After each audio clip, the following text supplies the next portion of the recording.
So what is a church for?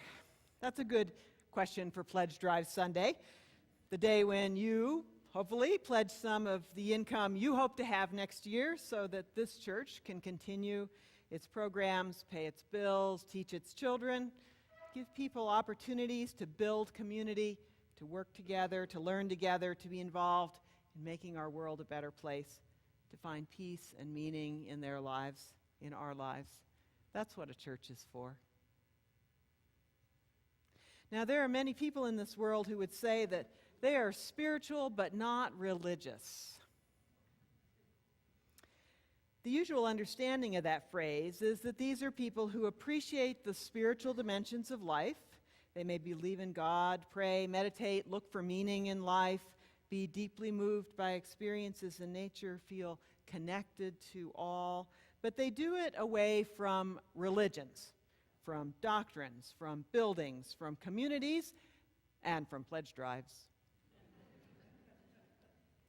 Now, I have nothing against the spiritual but not religious.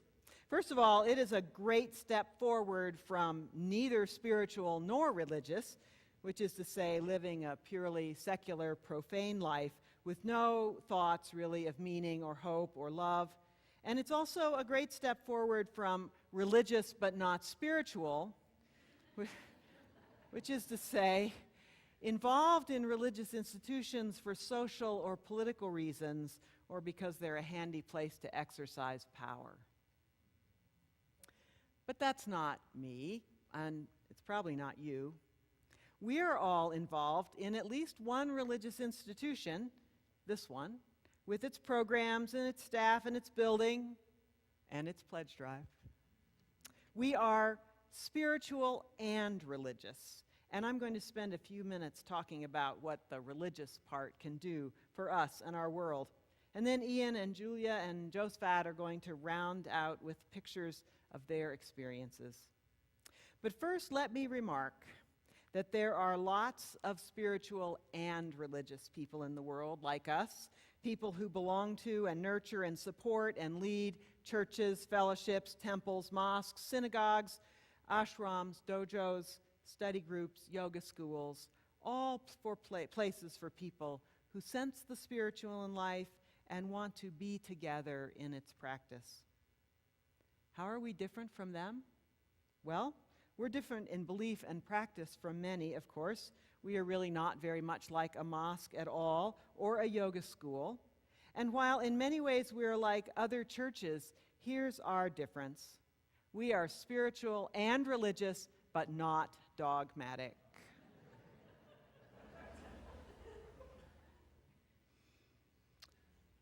Unlike most churches, where you have to say you believe in some formula of faith to belong, Unitarians and Universalists in our combined denomination decided a long time ago, hundreds of years ago, that belief must be left to the individual conscience and that people could be trusted to think about the meaning of their lives and to listen to the still small voice of God or conscience to make their own decisions about what they believe. So, no mean dogs around here demanding that you profess what might not make sense to you. But spiritual and religious, yes. The spiritual part is finding meaning, connecting with the depths of our lives, worshiping together, talking things out, gathering together to make the world a better place. We don't do all of our spiritual lives here. Instead, we are reminded here to take time for that part of our life. And we organize here to practice together. We converse here. We find people whose paths we can share here. And whether those paths be paths of justice or healing or support, we find others on them too.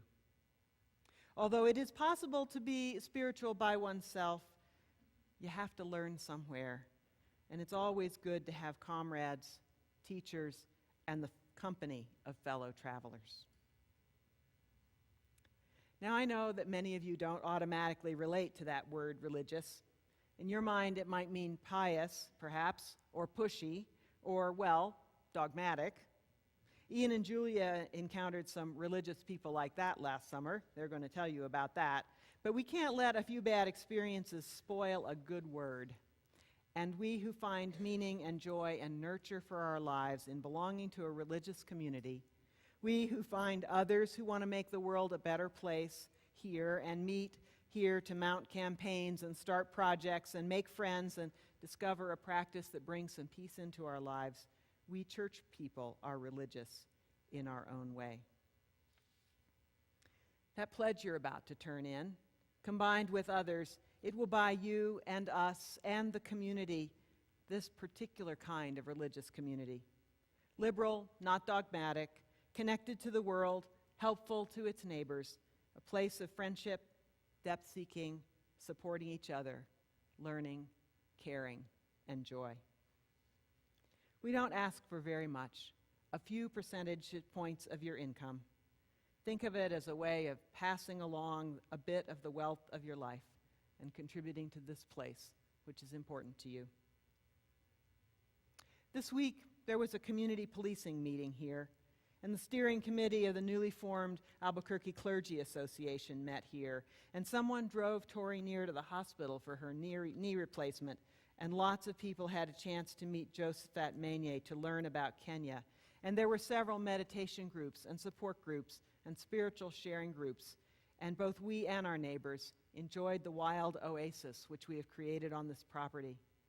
Children were tutored in their class subjects, cared for while their parents learned English, introduced in Sunday school to some of the great mysteries of the world and our particularly liberal way of understanding them. And here we are, about to hear more, turn in our pledge cards, enjoy a picnic and some ice cream. Because we are a spiritual people, we yearn to find meaning and depth in our lives. We live by more than the expedient. We value community and reach out to help others. Because we're not dogmatic, we do that within the context of discovering and nurturing our own beliefs and letting others do the same, and learning from each other when we do. It's because we're religious. We found ourselves in this religious community where we meet others, work with others, care for others. This community exists on a deep reservoir of good feeling, on lots of volunteer efforts, but it also takes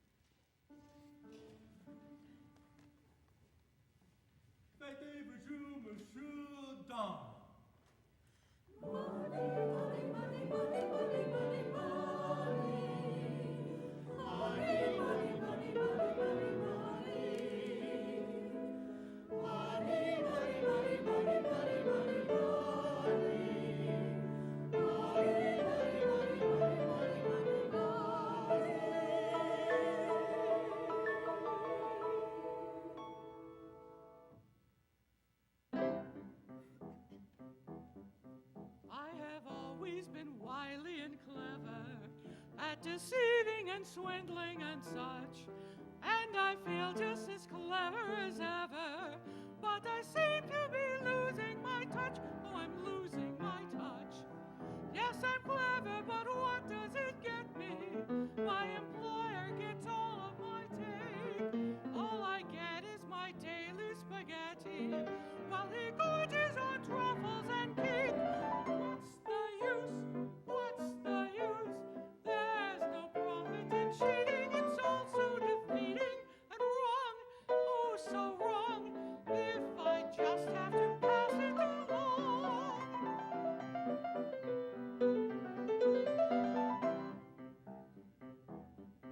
That old hag is no use in this jib joint. Not a sou has she made for me yet. And the one thing that works in this jib joint is my fraudulent game of roulette, But I have to pay so much protection to the chief of police and his men. And each day when he makes his collection, I'm a poor man all over again. What's the use?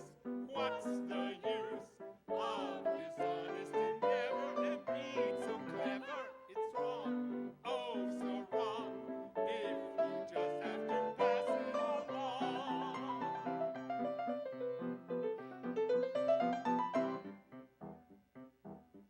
It's a fair very fine thing to be prefect, shaking down all the gamblers in town. My position has only one defect, that there's someone who's shaking me down, who is shaking me down. For this lady unhappily knows me, and she's on to the game that I play, and she threatens to shame and expose me if I do not incessantly pay. What's the use? What's the use? It's wrong, oh so wrong, if you just have to pass it along.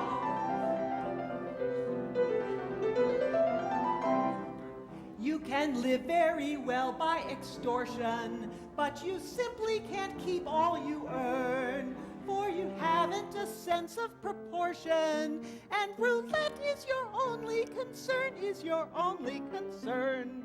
I've a system that's fiendishly clever, which will benefit you in the end, and you should go on winning forever if you share what you win with your friends. What's the use? What's the use of this cheating and plotting? You end up with nothing. It's wrong, oh so wrong, if you just have to pass it along.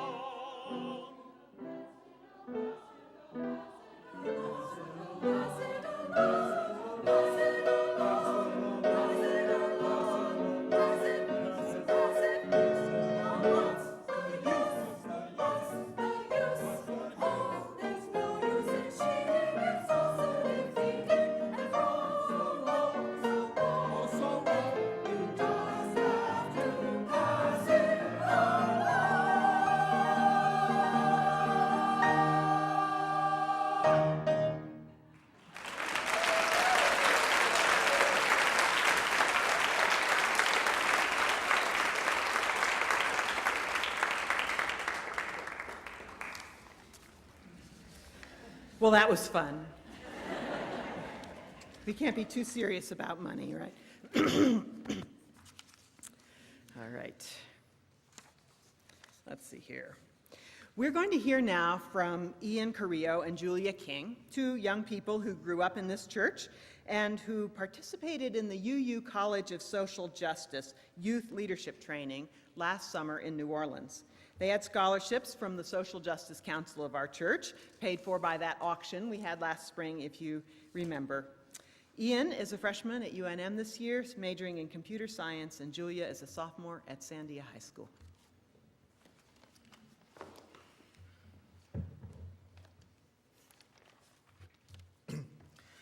Good morning. We're here to talk about a fantastic opportunity we were given last summer, but first, let's start out with a quote. We gather this hour as people of faith with joy and sorrow, gifts and needs. We light this beacon of hope, a sign of our quest for truth and meaning, in celebration of the life we share together. This was written by our very own Christine. It was chosen by Reverend Deanna Vanderburg of New Orleans, Louisiana, to introduce one of the most powerful church services we have ever attended. You see, the two of us were chosen by the UU College of Social Justice to attend a youth social justice training program with 11 other youth from around the country. Thanks to the extreme generous scholarship awarded to us by the First Unitarian Social Justice Council, we had the privilege to travel to New Orleans in July and experience this program. The College of Social Justice sent us to Louisiana to learn about what social justice is and how we apply its concepts to the world at large, as well as the UU faith. Under the leadership of Reverend Vandiver, the community minister for the greater New Orleans area, we met with 3 UU congregations, learned from them, talked with their youth, and even learned how to crochet sleeping pads out of plastic bags. Most of our time was spent in one particular congregation, the First Unitarian Universalist Church of New Orleans. We lived there in part of a building called the Center of Ethical Living. We had classes there, classes where we would sit down and discuss our faith or discuss issues related to social justice. For instance, one of the classes we talked about the school-to-prison pipeline, the common occurrence in which students of the area are being kicked out of school and resorting to crime to make a life. At other class sessions, we talked about the history of Unitarianism and Universalism, and how youth of those two faiths merged in the 60s to create our religion. So we learned a lot. And we also did some service. We volunteered at a homeless shelter, organizing donations from all over the city. And we went door to door in one neighborhood, spreading awareness about a housing and jobs fair that was taking place that weekend. That was the thing that really got us involved with the community, I think, talking to residents of New Orleans who could really benefit from some social justice. We also would go on tours, for instance, to see where the levees broke during Katrina and the damage that was still being repaired even in 2014, or the visits to the cultural museums to learn about the history of New Orleans, Mardi Gras, the French Quarter, all that jazz. We also had discussions about institutional racism and discrimination that played a really big part in the development of that area. So, in addition to all of that, back at the center, we focused a lot on Unitarian Universalism. Every night, we'd reflect on what we'd learned, and we'd have a dialogue about what it all meant in the context of our faith. We talked about what the religion meant to all of us and where we wanted to go with it. We talked about our congregations back in our respective states, how they differed, which values they emphasized. And we learned that UU services vary quite a bit from church to church. In some places, churches lean to almost Methodist teachings, reading directly from the Bible or from other holy books. And in others, congregations would avoid all mentions of God altogether. It all depends. The 13 of us were split into 3 groups, and each group planned and performed a Vesper service one night of the week. We learned that this process, choosing quotes, choosing songs, choosing a reading, that were unified around a common theme. What message did we want to convey with these services? For example, my group had the final service of the week on that Saturday night, and we happened to be near a swimming pool that particular night, so we planned a service around that. You know, we would float a chalice out into the middle of the pool on a paper plate. And to convey a message of returning to the greater community, we had each person attending symbolically pour a glass of water into the swimming pool. And this would represent our ideas and spiritual growth being returned to the larger world when we all returned home. And then, of course, we had a great time splashing the paper plate on the other side of the pool to get the chalice out. My Vesper service, on the other hand, was at the start of the week. My group decided on singing a song that we had sang earlier that day during Hangout. It was a song about feeling at home with a certain person. This song would later become our theme song of the week and brought us all closer together. In addition to the song, we also did a fire burning ceremony. We all agreed that UUs were natural pyromaniacs. We all wrote on a piece of paper a fear that we had, and then one by one, we threw it in the fire. I believe that this ceremony helped us begin the making of our tightly knit family. Yeah, you know, maybe the most amazing thing about our experience was the connection that we made. You know, somehow in one short week, the 13 of us became so spiritually close to one another. And only in this intensely Unitarian setting, I think, could the two of us in particular become so connected with such a group in such a short amount of time. Little did we know that this learning experience would have a final exam.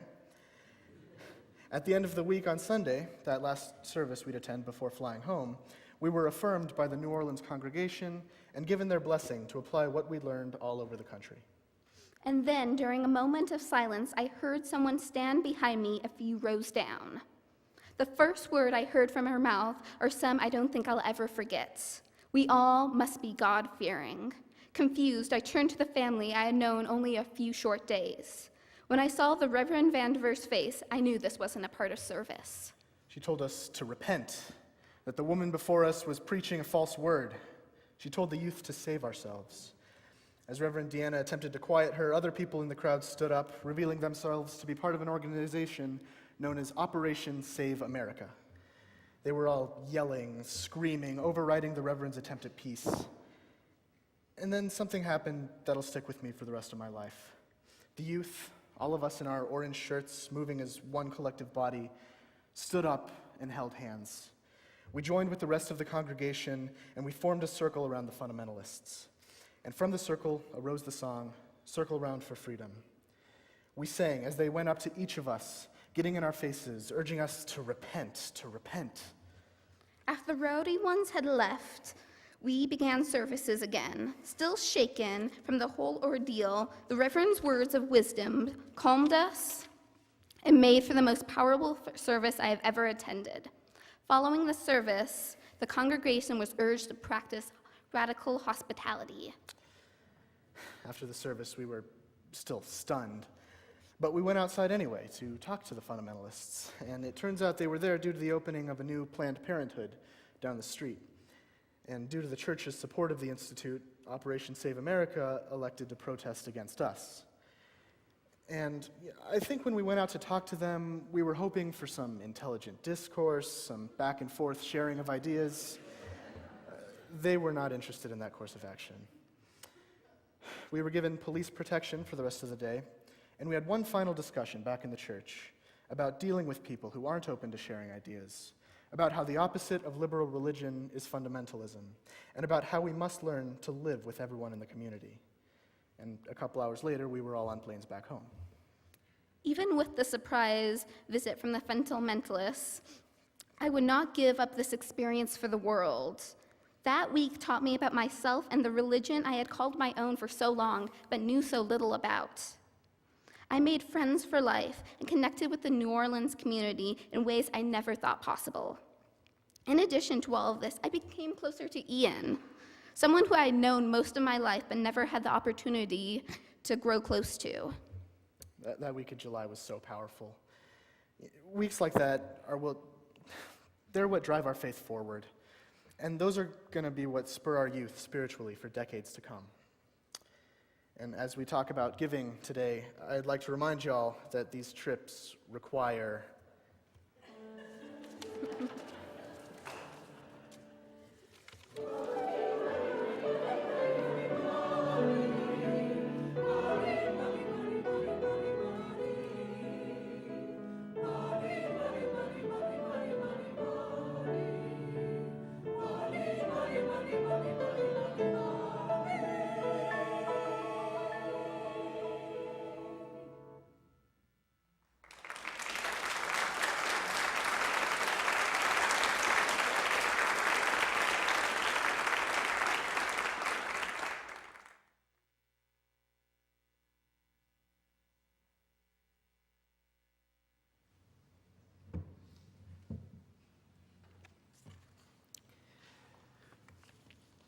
Kenya is a country in the East Africa coast, bordering Ethiopia to the north, Somalia to the east, Indian Ocean to the southeast, Tanzania to the south, Uganda to the west, and South Sudan to the northwest.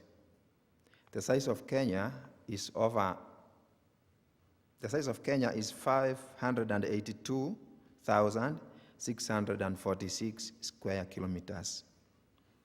It has a population of over 40 million people, made of 42 ethnic communities, each speaking its own language. Three quarters of Kenya is semi-arid, and the remaining fertile land is used for agriculture, which is the backbone of the Kenyan economy. Kenya is well known for its famous athletics and beautiful landscape, which attracts many tourists. Rift Valley, this is the Rift Valley where Kitengela town, where I live, is. The history of UUism in Kenya dates back to the year 2002, and its origin was bi-directional, so to speak. Two different UU groups existed without the knowledge of the other. One group, led by Bishop Patrick Magara, operated from their bases in Kisii, and Muigai Kimani led the other group operating from Nairobi City. In the year 2007, Janice Brunson, a UU from Arizona, with another visitor from the United States, visited Kenya upon invitation by Magara. She happened to have contact of the Nairobi group and therefore was instrumental in making us know each other. She organized a meeting for both groups in Nairobi, and that was the beginning of our working together. Before the introduction of UU faith in Kenya, most of the present members belonged to different Christian churches. To date, majority regard themselves as Christian UUs. Christianity is dominant in Kenya, and the common African cultural and social backgrounds have also contributed in shaping up UUism in Kenya. The UU faith has appealed to different cultural, religious, and social backgrounds. Many of the Kenyan UUs believe that the UU values are very African because they agree with most common African cultural values.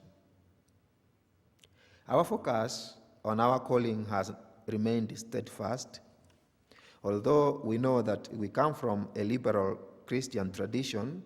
We believe that truth and hope are also found in many sources and not only in Christianity.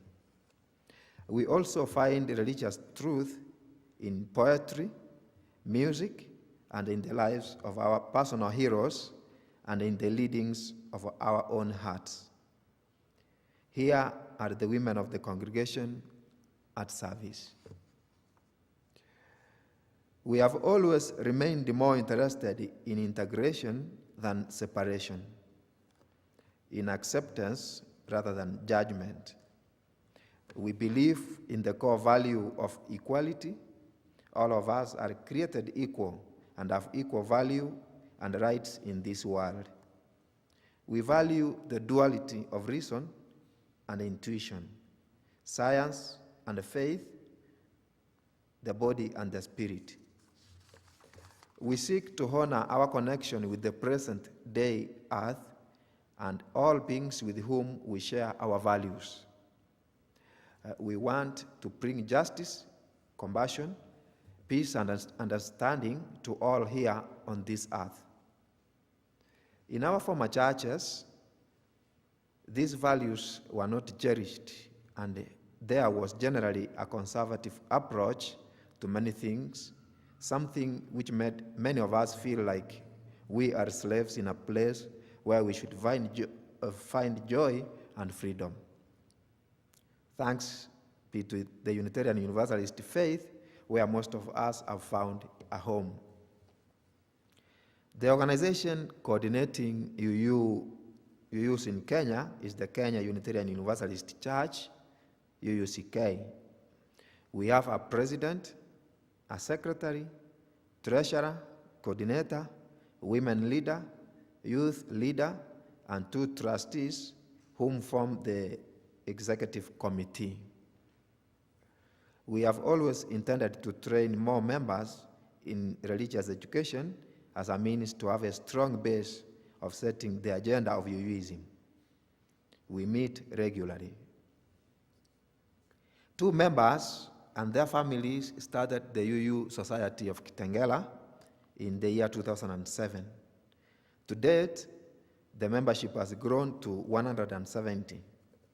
Originally, Kitengela was home to the indigenous Maasai community who moved further away from the present Kitengela because they are pastoralists.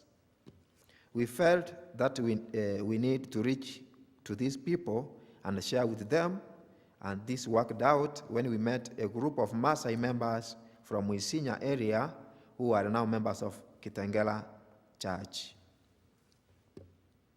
Although we do not have ordained leadership, we have enjoyed tremendous growth and feel that as a community, we are headed the right direction. We have encountered several challenges ranging from poverty, lack of commitment among some of the members, and illiteracy.